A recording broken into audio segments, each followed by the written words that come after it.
Hi friends, good evening. చూడండి, వెలుతురకు వాన పడిన కారణంగా పురుగులన్నీ కూడా లైట్ దగ్గరకు వస్తే ప్రజలందరికీ కూడా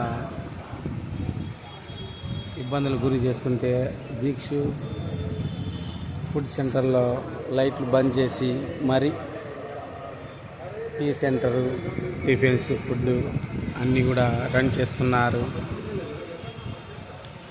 మీరు కూడా జాగ్రత్తగా ఉండండి ఫ్రెండ్స్. ఇళ్ళ దగ్గర పురుగులన్నీ కూడా ఇళ్ళలోకి వస్తాయి,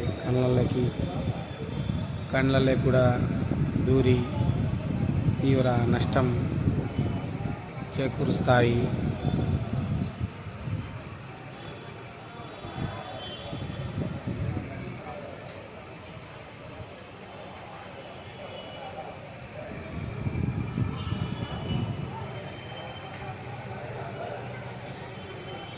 నేను లైట్ వేసిన ఫ్రెండ్స్, ఆఫ్ చేశాను.